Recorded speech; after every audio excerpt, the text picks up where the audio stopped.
Uniform civil code recently बहुत ज्यादा चर्चे में है। उसका सबसे बड़ा कारण है कि भारत में इसके लागू होने की प्रक्रिया काफी तेज हो चुकी है।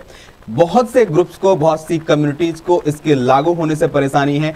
अब वो क्यों है, एक एक पॉइंट को हम समझेंगे। इसके साथ साथ एग्जाम पॉइंट ऑफ व्यू से एक टॉपिक हमारे लिए कितना महत्वपूर्ण है उसको हम एक एक पॉइंट में कवर करने की कोशिश करेंगे। सबसे पहले हमें समझना होगा कि यूनिफॉर्म सिविल कोड, जिसको हम एक समान सिविल संहिता बोलते हैं, वो क्या है। What is uniform civil code? भारतीय संविधान के अंतर्गत क्या इसकी कोई व्याख्या की गई है? क्या भारतीय संविधान में इसकी कोई बात की गई है? तो जी हां, यदि हम भारतीय संविधान के भाग 4 को पढ़ेंगे तो भाग 4 के अंतर्गत राज्य के नीति निर्देशक तत्व यानी कि directive principle of state policy, जिसको हमने डीपीएसपी बोला है, जिसको डीपीएसपी बोलते हैं, इसके अंतर्गत क्या बोला गया है? अनुच्छेद 44 में, आर्टिकल 44 में समान नागरिक संहिता, जिसको एक समान नागरिक संहिता या फिर यूनिफॉर्म सिविल कोड कहते हैं, इसके लागू करने की बात की गई है। एक कहा गया है कि राज्य का एक कर्तव्य है कि वो एक समान नागरिक संहिता लागू करे। लेकिन फिर भी एक डीपीएसपी का पार्ट है, यानी कि न्यायालय में वाद योग नहीं है। तो यदि नहीं भी लागू हो पाया तो आप उसके लिए कोर्ट नहीं जा सकते हैं। और रियलिटी है कि यदि ये वाद योग नहीं था तो आज तक लागू भी नहीं हो पाया है।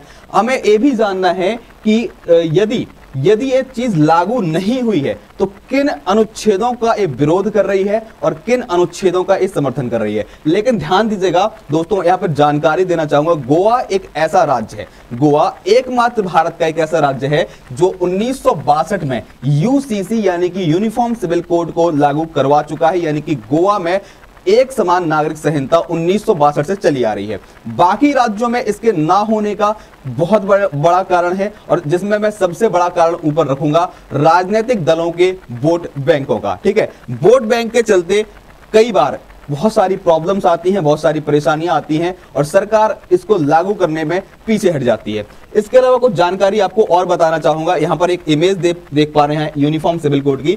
इसका अर्थ है चाहे वो व्यक्ति हिंदू हो, चाहे व्यक्ति वो क्या बोलते हैं मुस्लिम हो, चाहे वो सिख हो या फिर वो ईसाई हो, सबके जो लॉज होंगे, सबके जो पर्सनल लॉज होंगे वो यूनिफॉर्म सिविल कोड से ऊपर नहीं होंगे। यानी कि सबको एक ही समान नागरिक संहिता के अंतर्गत रखा जाएगा। जिनके भी कोई पर्सनल लॉज होंगे तो वो बाद में आएंगे, पहले सिविल कोड को अप्लाई किया जाएगा। ठीक है, तो ध्यान दीजिएगा यहां पर समर्थन किससे हो रहा है। यदि हम आर्टिकल 14 की बात करें, यदि हम भारतीय संविधान के अनुच्छेद 14 की बात करें तो यहां पर लिखा होता है इक्वालिटी बिफोर लॉ, यानी कि विधि के समक्ष समानता। यदि भाई भारत में सभी लोग विधि के समक्ष समान हैं तो पर्सनल लॉज की क्या जरूरत है। यदि विधि के समाज कानून के समक्ष सभी लोग समान हैं तो पर्सनल लॉज का होना कहां तक रिलेवेंट है। मुझे नहीं लगता है कि वो चीज इसके लिए रिलेवेंट होगा। इसके अलावा यदि बात करें हम 42वें कॉन्स्टिट्यूशनल अमेंडमेंट की, जिसको हम भारतीय संविधान का 42वां संविधान संशोधन बोलते हैं, उसके माध्यम से एक शब्द जोड़ा गया था धर्मनिरपेक्ष। यदि भारत एक धर्मनिरपेक्ष राज्य है तो धर्म के आधार पर आप पर्सनल लॉज क्यों बना रहे हैं या पर्सनल लॉज को क्यों अप्लाई किया जा रहा है। तो ये दो चीजें, यदि आर्टिकल 14 की बात करें या फिर 42वें संविधान संशोधन के माध्यम से धर्मनिरपेक्ष वर्ड की बात करें, ये तो दो चीजें क्या करती है, समर्थन करती हैं कि भारत में यूसीसी एप्लीकेबल होना चाहिए या फिर शुरुआत होना चाहिए। भारत में एक समान नागरिक संहिता की शुरुआत हो, इसके लिए आर्टिकल 14 समर्थन करेगा और 42वें संविधान संशोधन का शब्द धर्मनिरपेक्ष भी इसका समर्थन करेगा। लेकिन दो चीजें इसका विरोध भी करती हैं। अब वो कौन से भारतीय संविधान के अंतर्गत आने वाली वो कौन सी चीजें हैं जो इसका विरोध कर रही हैं, ध्यान से देखिएगा। यहां पर जो मैं आपको अभी जानकारी दे रहा हूं वो एग्जाम पॉइंट ऑफ व्यू से बहुत ज्यादा इंपॉर्टेंट होगी। भले ही इसमें बहुत सारी कंट्रोवर्सी हो रही है, बहुत सारे ग्रुप्स आपस में डिबेट कर रहे हैं, लड़ रहे हैं, झगड़ रहे हैं, इसके लिए बहुत सारे क्या बोलते हैं आंदोलन हो रहे हो, लेकिन एग्जाम पॉइंट ऑफ व्यू से हमें जानना होगा कि कौन सी चीज इसके समर्थन में हमारे संविधान के अंतर्गत आती है और कौन सी चीज नहीं आती है। यहां पर ध्यान से देखिएगा, यदि हम आर्टिकल 25 से 28 की बात करते हैं जिसमें धार्मिक स्वतंत्रताओं की बात की गई है, हमारे फंडामेंटल राइट्स के अंतर्गत जो भाग 3 में दिया गया है उसके आर्टिकल 25 से 28 में धार्मिक स्वतंत्रता यानी कि रिलीजियस क्या बोलते हैं फ्रीडम की बात की गई है। यहां पे क्या है, एक विरोध करता है इस चीज का, क्योंकि यदि आप धार्मिक रूप से स्वतंत्र हैं तो आप किसी भी धर्म को मान सकते हैं, किसी भी प्रकार के अपने धर्म के विकास के लिए लॉज बना सकते हैं। लेकिन यदि क्या बोलते हैं यूसीसी की हम बात करें तो यूसीसी एक समान सबको करने की बात करता है, तो यहां पर एक विरोध है एक तरीके से यूसीसी का, ये बात आपको समझनी है। इसके अलावा यदि हम आर्टिकल 29 की बात करते हैं तो यहां पर शिक्षा और संस्कृति के संरक्षण की बात की जाती है, ठीक है, या फिर शिक्षा और संस्कृति के अवसर की बात की जाती है। हम बात करेंगे यदि नॉर्थ ईस्ट के स्टेट की तो यहां की संस्कृति कुछ विशेष है, यहां की संस्कृति कुछ विशेष है। उनकी संस्कृति को क्या बोलते हैं संजोए रखने के लिए, या फिर हम बात कर रहे हैं माइनॉरिटीज की, जो अल्पसंख्यक समुदाय के वर्ग हैं, उनकी यदि संस्कृति विशेष है तो उस संस्कृति को बनाए रखने के लिए क्या किया गया, आर्टिकल 29 में प्रबंध किया गया है। यदि एक समान नागरिक संहिता लागू होती है तो उनको यह महसूस होगा कि हमारे इस अनुच्छेद के माध्यम से मिलने वाले मौलिक अधिकार को, फंडामेंटल राइट्स को छीना जा रहा है, ठीक है। तो ये दो आर्टिकल हैं, कहीं ना कहीं ये विरोध करते हैं किस चीज का, यूसीसी का। इसके अलावा एक और इंपॉर्टेंट पॉइंट हम यहां पे समझने की कोशिश करेंगे कि अपोज आज की डेट में कौन कर रहा है। मोदी जी की यहां पर तस्वीर लगी हुई है और यहां पर लिखा है why PM Modi wants uniform civil code. अभी तक भारत में इतने सालों तक यूनिफॉर्म सिविल कोड आया क्यों नहीं है, ठीक है। उसके मैंने सबसे पहला रीजन दिया था, वो था वोट बैंक। वोट बैंक एक बहुत बड़ा रीजन था कि यूसीसी को आज तक यहां पे अप्लाई नहीं कर पाए। लेकिन अब जब हमारी क्या बोलते हैं मोदी गवर्नमेंट जो है वो जब सत्ता में एक बड़े मत के साथ खड़ी हुई है, ठीक है, तो उसको अपोज कर पाना मुश्किल है, तो उनके लिए इसको लागू कर पाना आसान हो जाएगा, ठीक है। सत्ता में एक बड़े क्या बोलते हैं, आप बोल सकते हैं बहुमत के साथ सरकार बनी हुई है, तो इनको अपोज कर पाना मुश्किल है। इसलिए कहीं ना कहीं यूनिफॉर्म सिविल कोड को लागू करने की बात की जा रही है। और जहां तक कि मैं मानता हूं, जहां तक कि मेरी सोच कहती है कि यूसीसी यदि आता है, ठीक है, भारत के अंदर यदि यूनिफॉर्म सिविल कोड आता है तो मैं मानता हूं कि किसी भी व्यक्ति के कोई भी राइट्स नहीं छीने जाएंगे।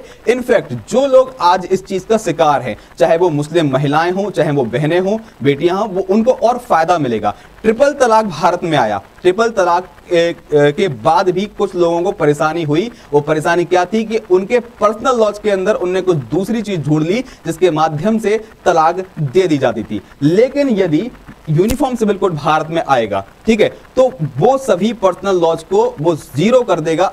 इसका मतलब है कि सबसे ऊपर जो पॉइंट होगा वो यूनिफॉर्म सिविल कोड होगा, एक समान नागरिक संहिता होगी, ठीक है।